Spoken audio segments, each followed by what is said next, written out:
All right, hello.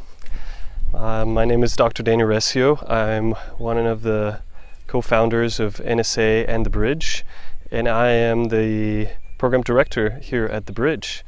We're actually right here at The Bridge. It's a beautiful afternoon, a little windy, so I hope you can hear me well. We started The Bridge about 8 years ago, but I also worked on the development of NSA since 2005. So let's get into it. So what is the Bridge? The Bridge is a program that combines the elements of a GAP program and the elements of a supportive community. So we have the typical elements that you find in an international GAP program, such as cultural immersion, service, life skill learning, more related to world navigation, how you figure out situations in foreign lands or in unknown, uncertain situations, learning a language, and career and identity development. At the same time, we have elements of a supportive community. We have individual and group therapy. We have a strong sense of community within the peers.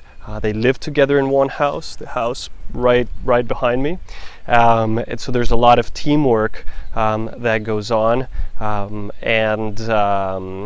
They're also working on executive functioning. They're taking care of the house with our support, but they're learning a lot about how to take care of themselves and take care of the house. They participate in all of the projects that go on here.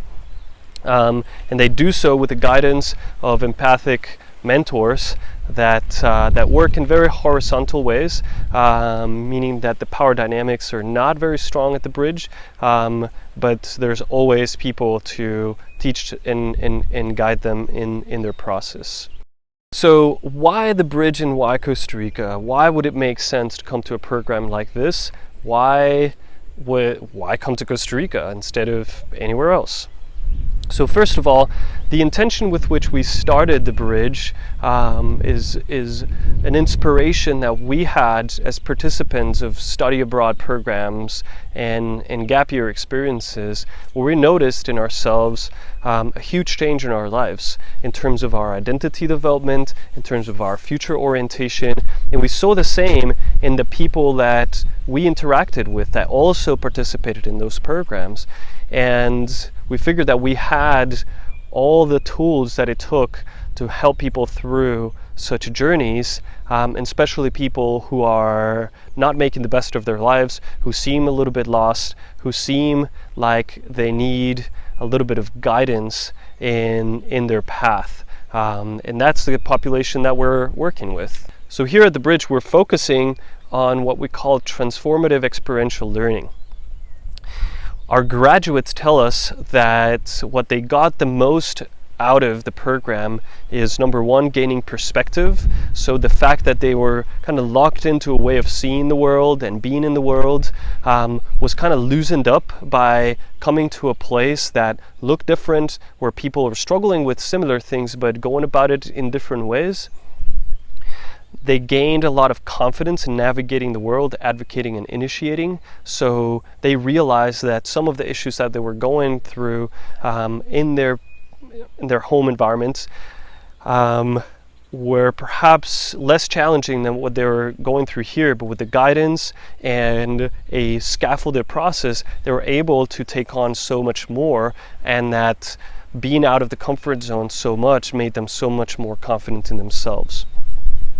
Identity and future orientation. So the entire process is a question of what you have to give, what calibrates with who you are, what suits you, so that people learn how they learn, and not learn a series of skills that are only going to apply to a few situations, but to learn to be flexible and adaptable, which is the other thing that graduates tell us, that they learned how to problem solve in creative ways, to figure a way out without having to resort to a set of skills that they learned and was just that couldn't work in specific ways.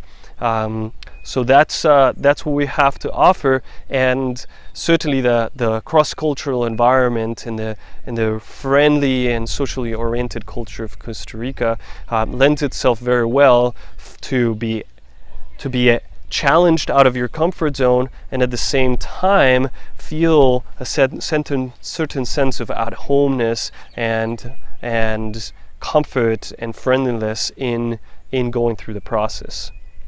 How do we do this? So there's lots of ways that we take these guys through this experiential transformative learning.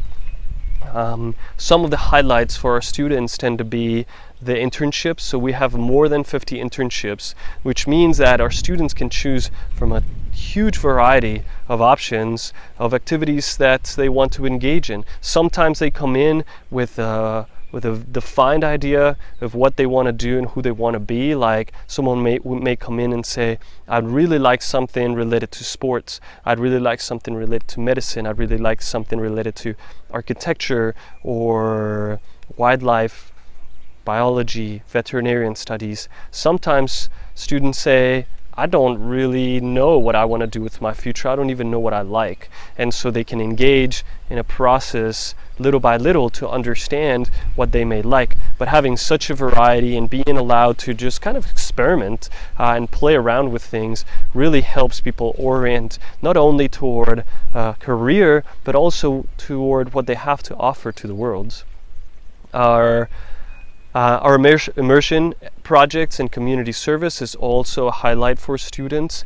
We go all around Costa Rica and engage with communities. We live with them, we adhere to their cultures for a week, and we put together projects with them that are really engaging for them, that the community says, we want to work on this. And that ends up being very fulfilling for the students. Certainly is a process of going out of their comfort zone, but they put the process together from the very beginning until the end. They choose where we go, they are going through budgets and planning and all of that, so that ends up being really rewarding.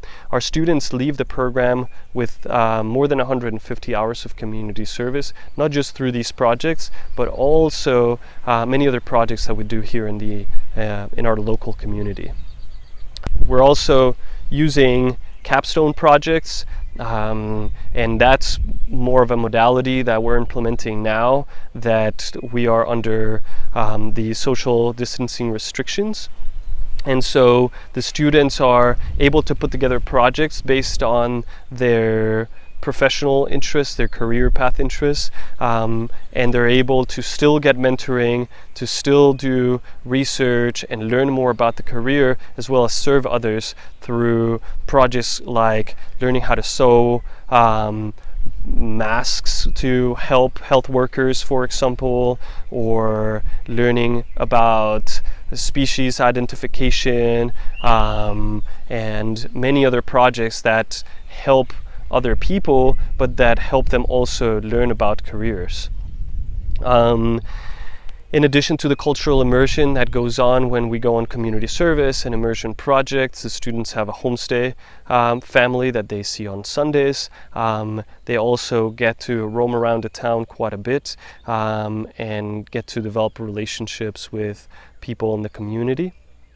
And finally, like I was saying before, we spend a lot of time getting these guys to feel in the driver's seat of what goes on in their lives, and a big part of that has to do with being able to plan, execute, follow through, initiate, organize, and all the other skills that go with executive functioning. Our motto here at the Bridge is students are in the driver's seat, we're in the passenger seat. And so through the practices of everyday living, the students are the ones that do it, and we guide them to it. So experientially, they're learning how to be more and more responsible and taking care of themselves, taking care of others, being of service to others.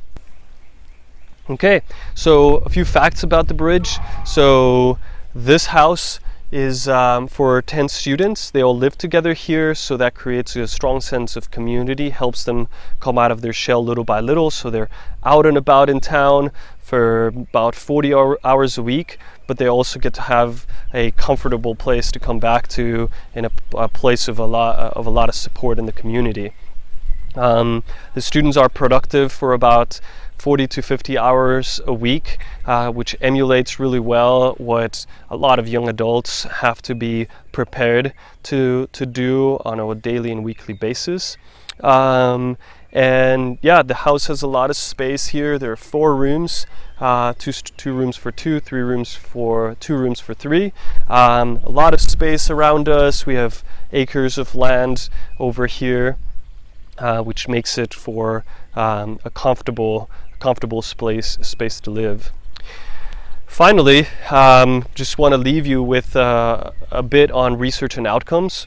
So we stay in touch with a lot of our graduates and we track how they're doing, and what we're getting from the research is that they're experiencing high levels of life satisfaction, and they feel like their ability to accomplish goals has increased on average by 53%.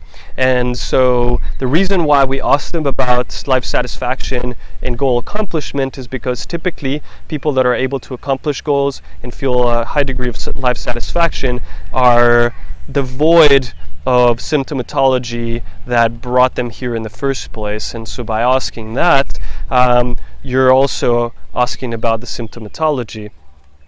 These guys are feeling like life has improved a ton and that they have concrete positive goals that they're accomplishing. And they also tell us that life isn't all rosy. There are issues, there are setbacks, but they feel aware of them and feel like they're capable of working through them, which demonstrates a higher degree of resilience. Finally, we want to leave you with a couple of publications that pertain specifically to the bridge. Coming of Age in Foreign Lands is an article published in 2018, which focuses a lot on the theoretical framework of what it might mean for the brain and the self to go through an experience of cross-cultural immersion that leads people to make the leap to emerging adulthood and to get on the path toward adulthood. And the second one's a 2020 article that speaks about the approach, the supportive immersion approach that we use here at the Bridge and NSA, as a way of working through the social trends that we're seeing in the 21st century. We're doing that through accounts of participants of the Bridge and how they experienced their time here. So yeah, that's more information if you wanna get to know more about our approach and what we do down here at the Bridge. Thank you.